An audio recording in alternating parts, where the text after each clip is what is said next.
নোয়াখালীর হাতিয়া উপজেলায় মিথ্যে তথ্য ছড়িয়ে নিউজের প্রতিবাদে নিজেকে নির্দোষ দাবি করে সংবাদ সম্মেলন করেছেন বড়িচর ইউনিয়ন বিএনপির সাবেক সাধারণ সম্পাদক নিজামুদ্দিন চৌধুরী।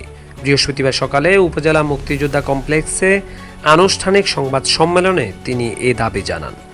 লিখিত বক্তব্যে নিজামুদ্দিন চৌধুরী সাংবাদিকদের উদ্দেশ্যে বলেন, সম্প্রতি কয়েকটি মিডিয়ায় আমাকে নিয়ে একটি সংবাদ প্রকাশ করেছে। প্রচলিত সংবাদে আমাকে অন্যের বাড়িঘর ভাঙচুর ও লুটপাটের সাথে জড়িত থাকার অভিযোগ করা হয়েছে। প্রকৃতপক্ষে আমি বা আমার পরিবারের কোনো সদস্য এই ঘটনার সাথে জড়িত ছিলাম না। তিনি আরও বলেন, আমার ছেলেকে একটি পক্ষ আক্রমণ করে আহত করেছে। সংবাদ পেয়ে তাকে দ্রুত উদ্ধার করে উপজেলা হাসপাতালে চিকিৎসা ব্যবস্থা করি। পরে ছেলের শারীরিক অবস্থার অবনতি হলে গুরুতর অবস্থায় নোয়াখালী সদর হাসপাতালে প্রেরণ করি।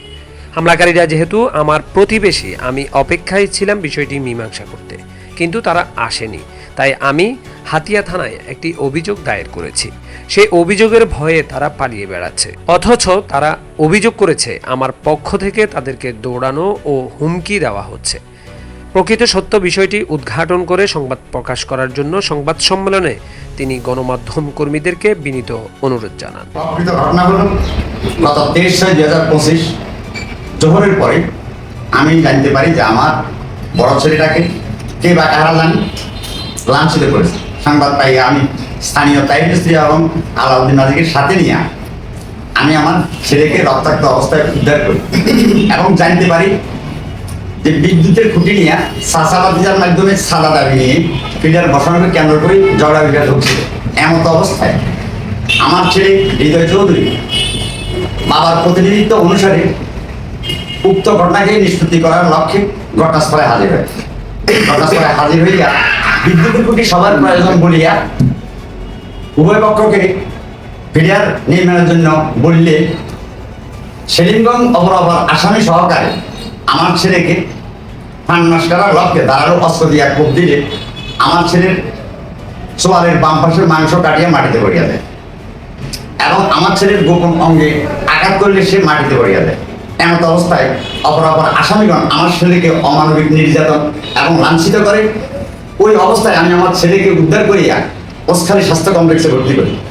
কর্তব্যরত চিকিৎসক আমার ছেলের অবস্থা থেকে আমার ছেলেকে নোয়াখালী জেনারেল হাসপাতালে 23 তারিখ বিকেল 3:30টার দিকে রেফার করে। সেই থেকে 30 তারিখ পর্যন্ত আমার ছেলে নোয়াখালীর চিকিৎসাধীন অবস্থায় ছিল। সংবাদে প্রকাশ করা হয়, আমার পরিবারের সদস্যগণ ইসলামিয়া বাজার থেকে লোকজন আনি আসামিদের বাড়িঘর ভাঙচুর এবং স্বর্ণ অর্থ লুটপাটের ঘটনা ন্যাক্কারজনক মিথ্যা একটা সংবাদ পরিকল্পিতভাবে তারা সংবাদকর্মীদের মাধ্যমে প্রচার করে। ওই ঘটনার দিন থেকে উদ্যোগী আজকের দিন পর্যন্ত আমি এবং আমার পরিবারের কোনো সদস্য আমরা ইসলামিয়া বাজারে যাইনি এবং গত 6 মাসের ভিতরে কোনোদিন আমি ইসলামিয়া বাজারে বসে এক কাপ চাও খাইনি।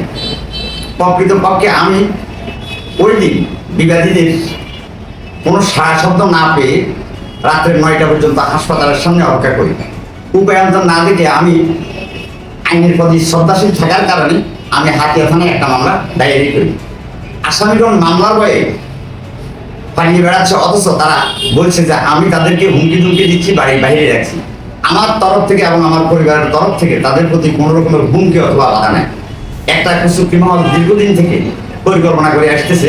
ফ্যাসিবাদ সরকারের পতনের পর থেকে আমি বরিশালের দায়িত্ব পালন করি এবং 5 তারিখের পরে বিএনপি এবং কিছু হাইব্রিড বিএনপি বিরোধী দল সহকারে আমার জনসমর্থনকে নস্যাৎ করার জন্য এবং আমার স্বচ্ছ বিচার প্রক্রিয়াকে বিতর্কিত করার জন্য আমার পিছনে বিভিন্ন রকমের মিথ্যা ষড়যন্ত্র করে আমার পরিবারকে তাদের অবৈধ স্বার্থ উদ্ধারের বাধা হিসাবে চিহ্নিত করে। সংবাদ সম্মেলনে আরও উপস্থিত ছিলেন উপজেলা বিএনপির সাবেক দপ্তর সম্পাদক রফিক উদ্দিন, সাবেক মুক্তিযোদ্ধা বিষয়ক সম্পাদক আবু শাহাদাত, উপজেলা ছাত্রদলের সদস্য সচিব রিয়াজ মাহমুদ। এছাড়াও হাতিয়ায় কর্মরত বিভিন্ন প্রিন্ট ও ইলেকট্রনিক মিডিয়ার সংবাদকর্মী উপস্থিত ছিলেন।